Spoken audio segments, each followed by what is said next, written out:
Okay, here's where you get to feel a little bit like a programmer using Microsoft Access. What we're going to do now to take data integrity to the next level is create rules for what data can go into a field.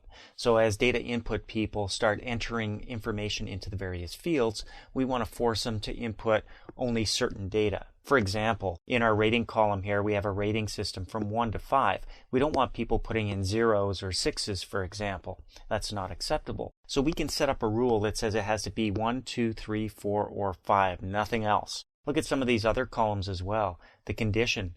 Well, we've only got poor, good, and excellent, so we want those 3 choices, and we want people to enter it that way and spell it correctly too. Same thing goes for the location and the media, so we can set up rules for each of these, and we're going to have fun with another input mask as well. So we do all of this from the design view like we did for our input masks and our field properties. Notice up here that I'm now using Music Library 4C. If you've been following along, no problem. But if you're jumping to this lesson, this is the one you'll want to open up to be all caught up. Music Library 4C from the Lesson 4 folder of your exercise files. Once you've got it open, let's switch to Design View. We'll click the Design View button here. And we'll go back to our rating field, and we'll start with that one here. So clicking in the rating field, you can see we've already set up some things, including an input mask that says it's got to be 1 digit. But we haven't said yet what those digits can be. We want 1, 2, 3, 4, or 5. That's a rule. So we come down here to the validation rule part. And notice that we've got a little button over here for building our validation rules. So we can click that to open up the expression builder. Now we can use some of the built-in functions by double-clicking functions and clicking built-in functions. You can see we've got some pre-built choices for us. Or we can just come in here and type in what the rule is. So in this case, it has to be 1, or, I'm going to click the or button, 2. I'm going to click or again, 3, or 4, or 5. That's our rule right there. We just click OK. That gets entered into the validation rule field. And now, this is kind of neat, we can add some text that'll show up when people enter something other than 1 through 5, such as, you must enter a number from 1 to 5, just like that. So there's our validation rule. We've set it up. We've added some validation text as well. So if people don't enter the right data, we're at least giving them some information about what they should be entering. So we're going to save that change. We'll click the Save button. Data integrity rules have changed. We know that. We just set them. And notice that it's just saying it might take a long time. If you've got hundreds and hundreds of records, for example, and you've already got data in the rating field, it could take a while to check to make sure that data rules are being followed. So we're going to click Yes. We're going to switch to our datasheet view, and I'm going to click in here and just tab over to a new record. Now I'm going to enter in an album title. I'm going to enter in Bad by Michael Jackson. The rating I'm going to change to a 5. Now what if I try to put in a 6 here? Let's type in 6. As soon as I hit tab to move to the next field, there's that text. You must enter a number from 1 to 5. So I click OK. I better put in 5.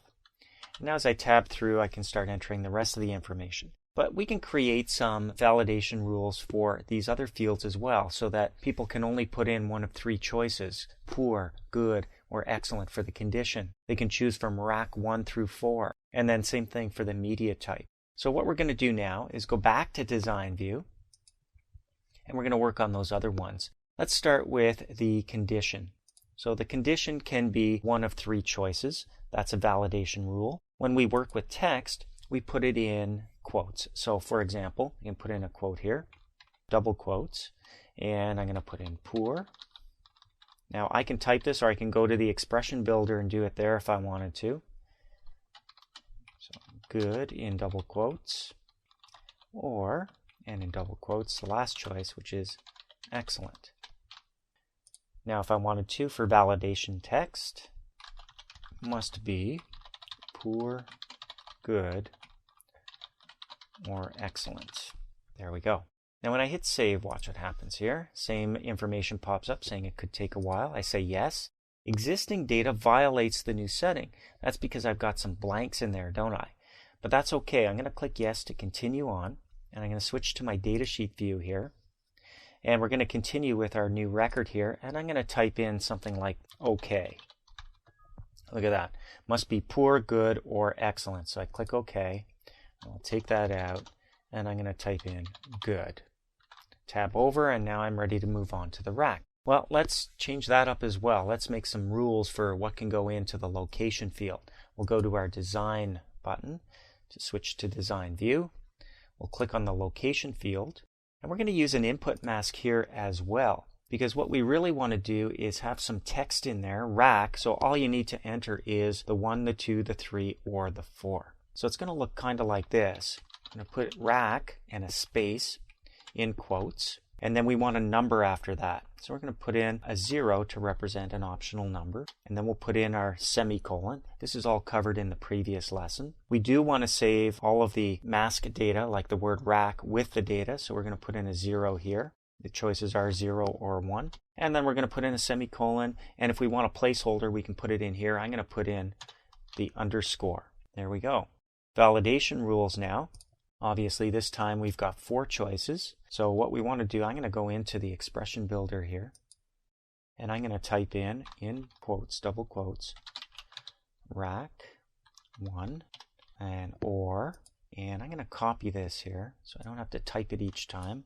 Control C on the keyboard, Control V, or Control V. There we go. And I'm just going to change the numbers now to 2, 3, and 4. When I click OK, that's entered for me. Now I'm going to hit my Save button. I'm going to see a familiar message. I'm going to say yes. Existing data violates that. We know we've got a blank in there, but that's okay. When we click yes and switch to the datasheet view, we can come in here. Look at that. The word rack is already there. So we would move from good by hitting tab. We just type in a number here. I'm going to type in 4, and you can see rack 4 shows up for me. I hit tab, and we're on to the media. So here's where we can set up yet another rule. So let's get some practice. We'll go to the design view now, switch over to media, and create a validation rule here. So this is text again.